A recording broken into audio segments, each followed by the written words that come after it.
Hi everybody, Simon here, Projects in the Barn. And on this particular episode, you can see we've managed to extract the rear subframe from underneath the car. Firstly, just let me say apologies for the audio.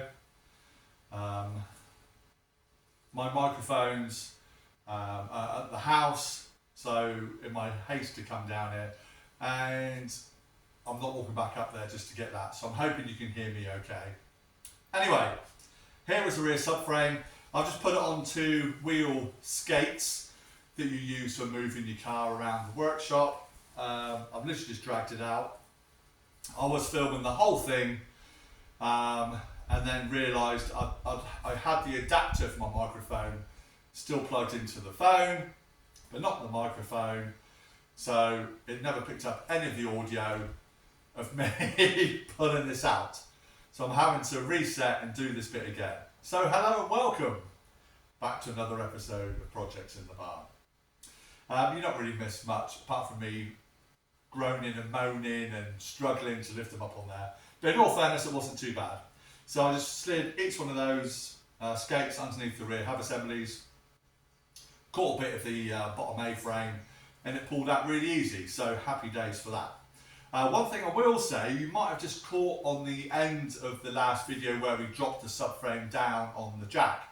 I totally forgot that my car is a CATS, so the factory Jaguar adaptive suspension car, and at the top of each of the struts, or on top of each of the shocks I should say, is a friction push fit plug. I totally forgot about it. And you can just see as the subframe is being lowered down, then ping off each side.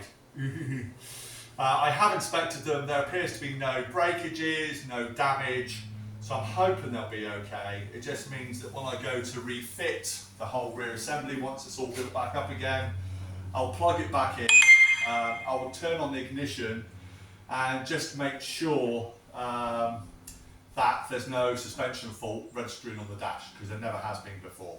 If it does, my bad, I'll have to sort it out. But so yeah, if you have adaptive suspension and you're going to tackle this job, just lower it down. You can lower it down easily 4 or 5 inches, make sure it's all secure, get your hand up on top of the shock and just unplug those connectors. But now we've got it out, it'll make it a lot easier for me to work on and start stripping it all down. So basically that's my plan. I'm just going to start disassembling everything, see what I've got, see what's good, see what's rubbish, see what needs replacing, see what can be saved, and then it'll be a case of any parts that are salvageable we can send away to be shot blasted, and then it'll be a decision whether we powder coat, paint, combination of both, who knows. We will see. But I'm hoping we'll be able to save a lot of it. Although it's covered in flaky surface corrosion, it's just that. It's the powder coat finish that's peeling away because it starts to corrode underneath. But I am very confident that it will all clean up and be presentable again. Looking at it from this angle, it does look a lot worse than it actually is, I believe. But until we get it blasted, I really don't know. But yeah, so I'm just pleased we've got it out from underneath the car, and it's in a position now where we can work on it. I'm going to pull it slightly further forward into the workshop, so I've got better access onto it. But I just thought I'd show you it out from underneath the car. As I said, I did film it all. You'll be watching video for about 7 minutes with no sound, and it's boring enough watching it as it is.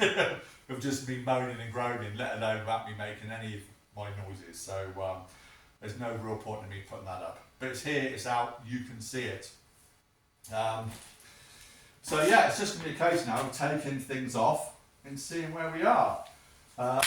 So let's get to it, shall we? I'll just bring the camera in a bit closer so we can see what we're doing, and then we'll start unbolting things.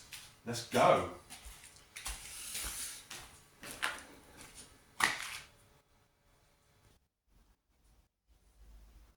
Okay, I just popped home because something just turned up in the post.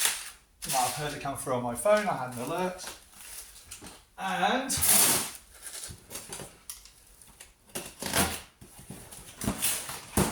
hoping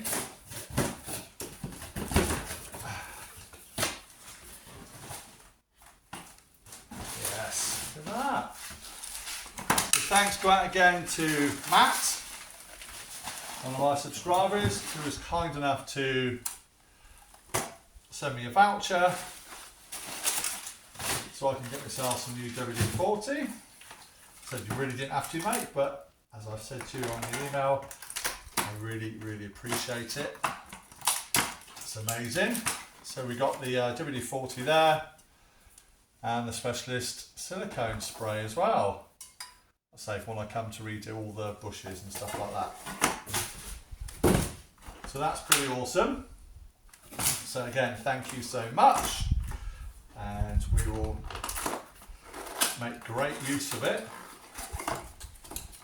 right now by giving everything a really good soak up. Because we want to remove, this is the rear wishbone, we want to remove that.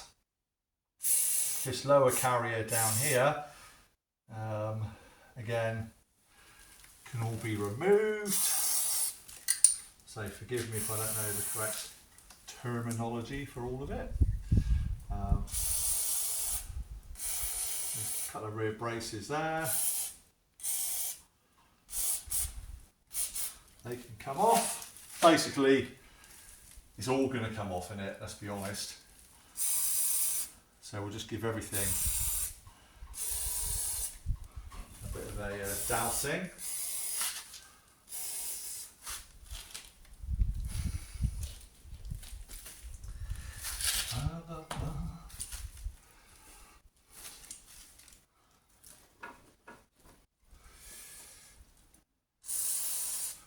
At this point I don't know what comes off from where, but we will soon find out.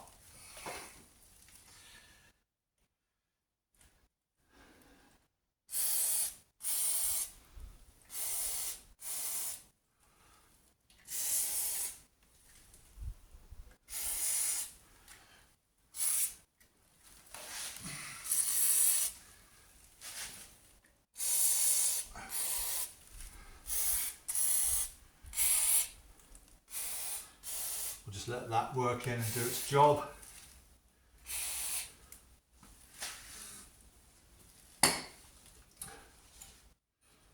See, also I noticed when we took it down, this is starting to lift away. It's only like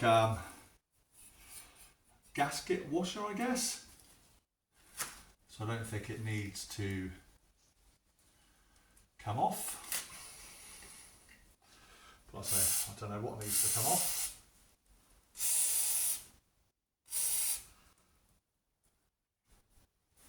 What doesn't need to come off? Just done out the electrical connector.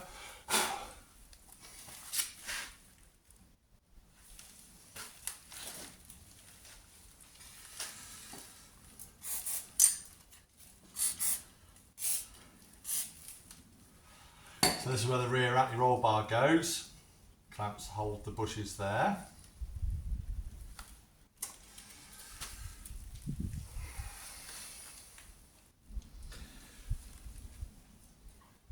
And this rear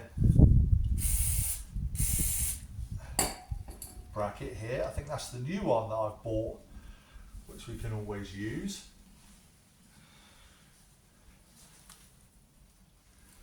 So let's have a look.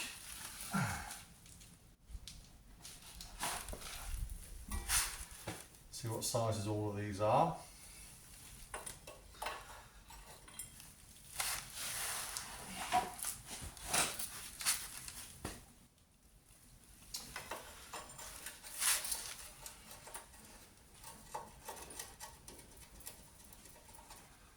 So that's 19 millimeters.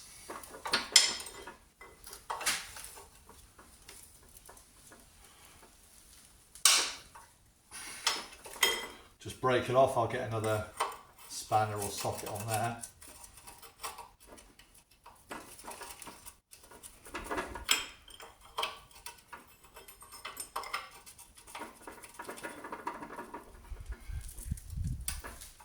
There we go.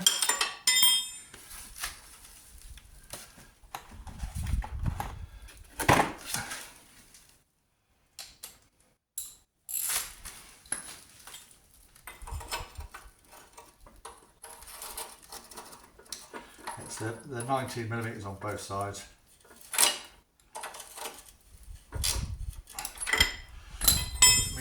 With me windy gun, we'll be up to the job.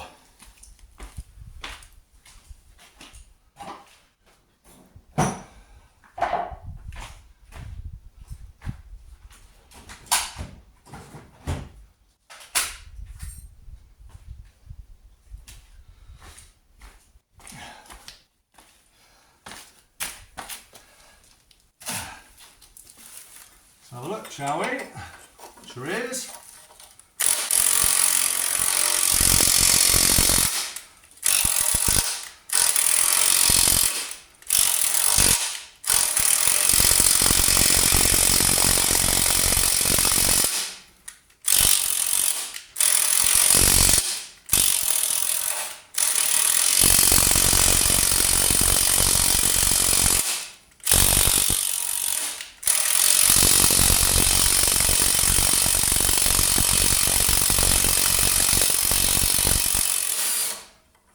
Go.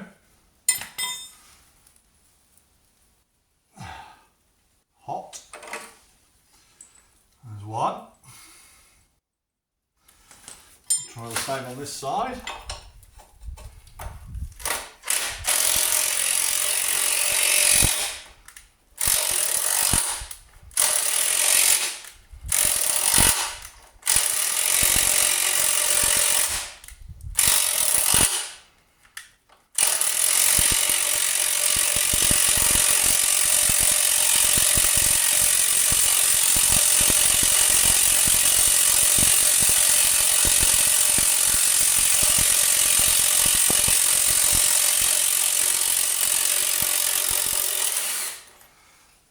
Go. Just breaking past all the rust. Oh, that's off me and the roll bar there.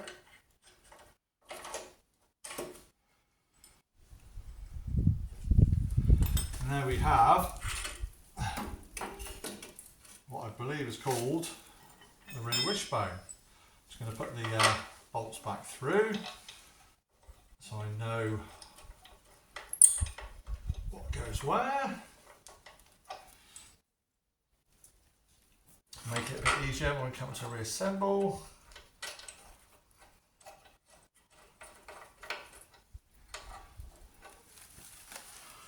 So yeah, rear wishbone. And to be honest with you, I was going to say the rear bushes actually look okay. Got a bit of green on there, don't know where that's from. I know they are starting to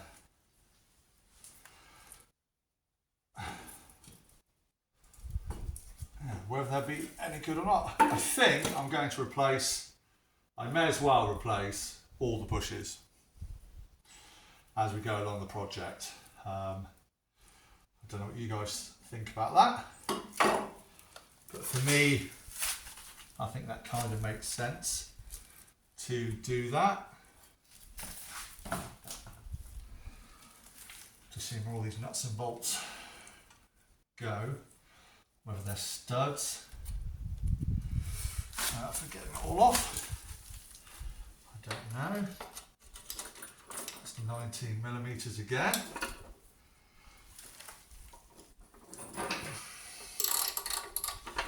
So probably a bit more secure on the floor, but we'll see how we go. I'll get my breaker bar on that.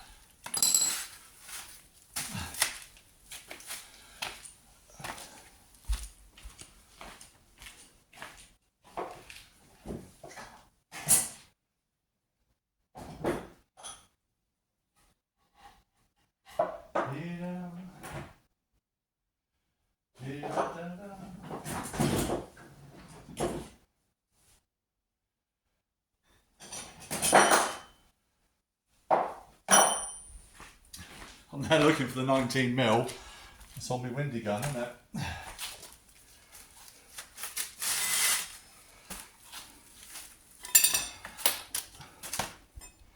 So I want to actually break it off first.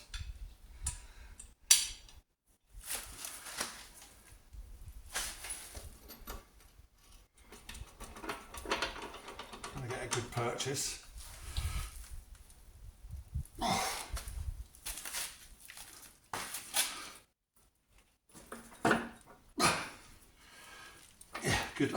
Good luck with that. Jeez. That is definitely tight.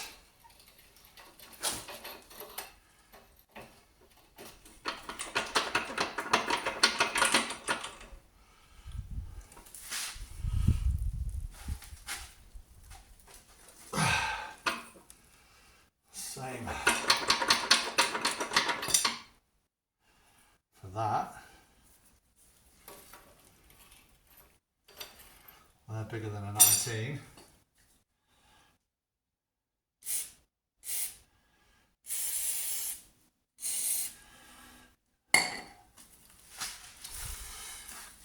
So I think we'll come back to these ones. So obviously that goes all the way through the rear suspension arm. I think that's one massive bolt. Which goes all the way through to the other side.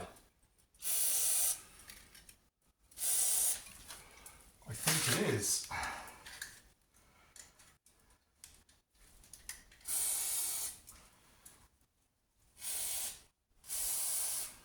So I think we'll lubricate that right up. Because yeah, it looks like that's one massive bolt. Goes all the way through the lower suspension arm. If I need to get it out to obviously get this off.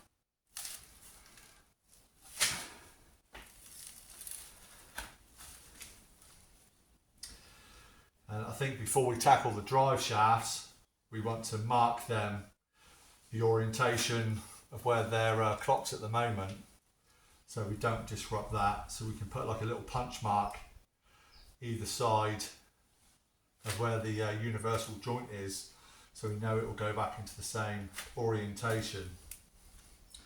But I've never had one of these drive shafts off before. I don't know how difficult they are to remove, but I'm sure we will find out. If you've removed one of these drive shafts on a Jaguar XKR before, please let me know in the comments below and I will take your advice on it. Do they need to come off in a certain way?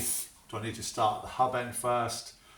This end first? How do I even get in there? Yeah, let me know, otherwise I'll just have to work it out as I go.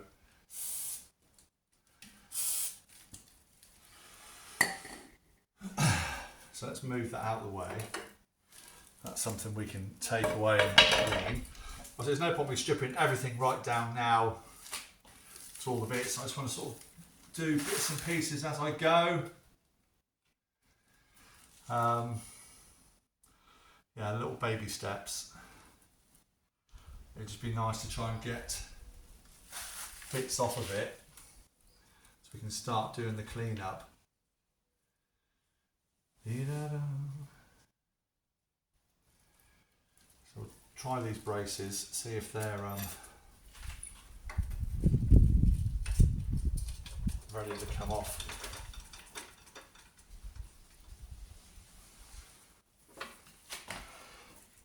Oh yeah, they're all right. Again, I'll break them off before it starts moving the other end. The same on this side.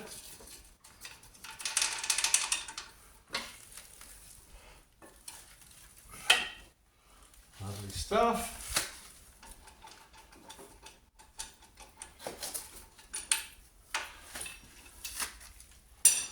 I'll get the old noisy gun on it again.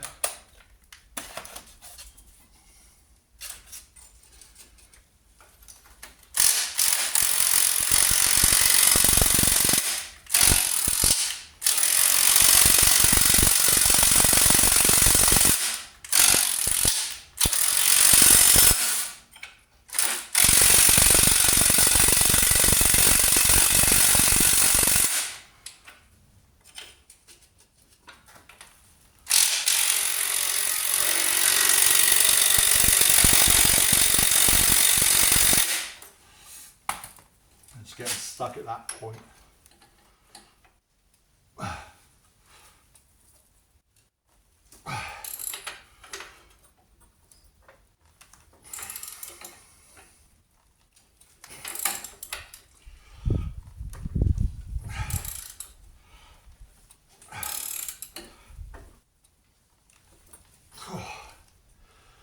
Blimey. Just going to take off the light.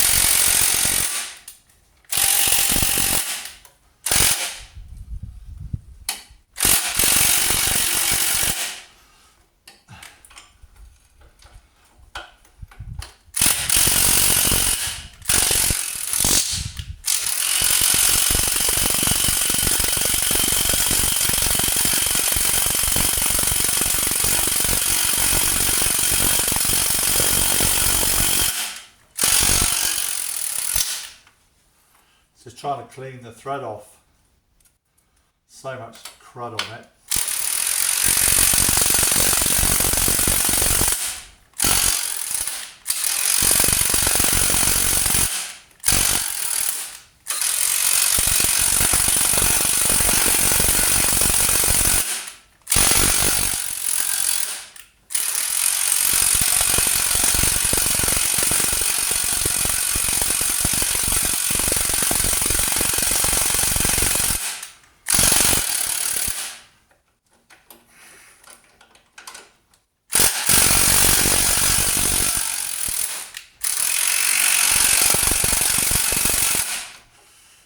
Blimey.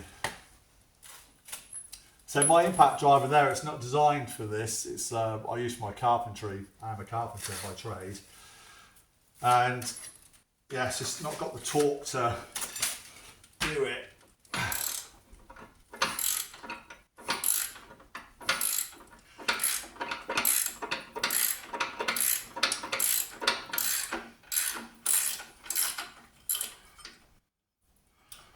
Okay, so we're off.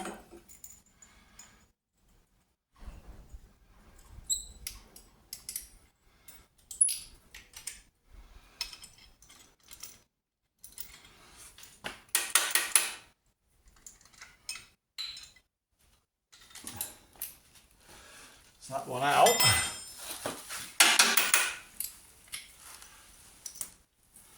We'll just do the same with this one now.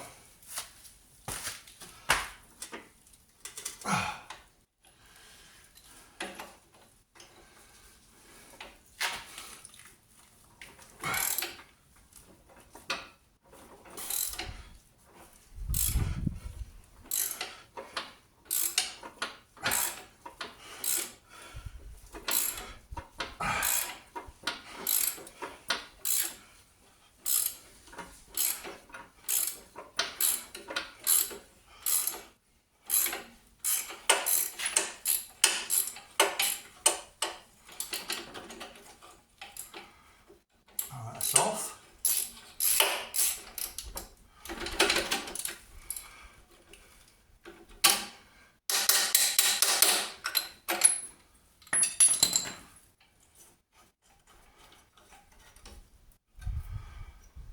There we have it.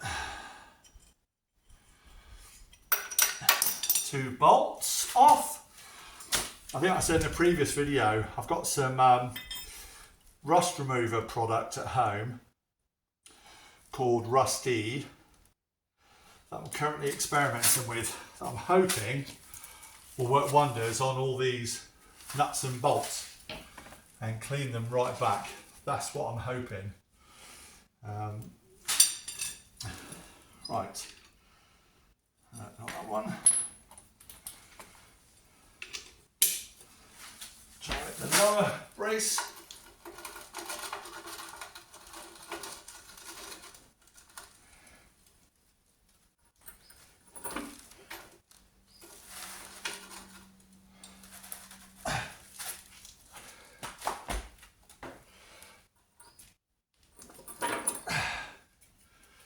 Which is on there.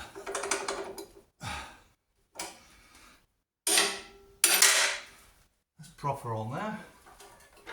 as you would expect. I can't feel a nut coming through the other side, so I think we will just put some more penetrant down in there, or WD-40. There's a hollow at the end of the framework, which is probably where the stud is visible.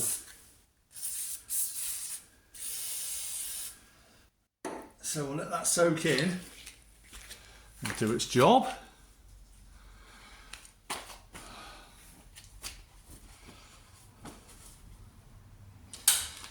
I think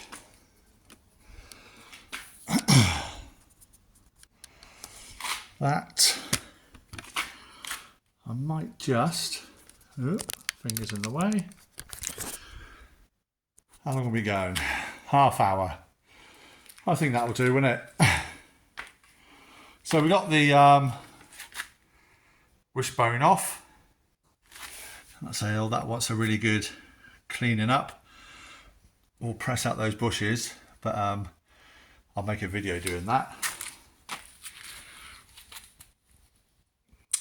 And then we've got the top bolts out for these rear braces, but it's these ones down here, they're pretty stuck.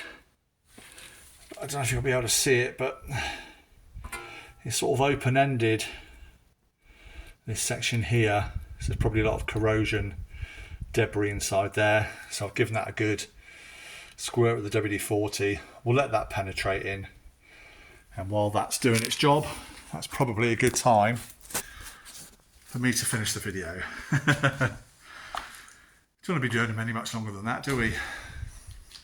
But it's a bit more work on the rear subframe. So yeah, we'll let that WD-40 soak in. Thanks again, Matt. And yeah, we'll just spend the next couple of episodes stripping the subframe right down, getting the bushes extracted, and start the process of cleaning it up and reassembly once I've saved some pennies to buy some new bushes. Because I was looking at upgrading them to like polyurethane, but it's very expensive, like very expensive. So we'll see. Let me know what you guys think. Should we just go standard Jaguar rubber, aftermarket, or polyurethane? Leave your comments in the description, in the comment section below. But we'll leave it for there. So thank you so much for watching, everybody. I do appreciate you all watching my little segments that I do. If you haven't yet done so, please hit that subscribe button. It costs you nothing, but it really helps with the channel. And as ever, leave your comments, give us a thumbs up, share it with like-minded people, your friends and family. And we'll see you in the next episode here at Projects in the Barn, where hopefully I'll have my microphone on again. So take care, everybody. Bye for now. From me in the car. See you next time round. Bye.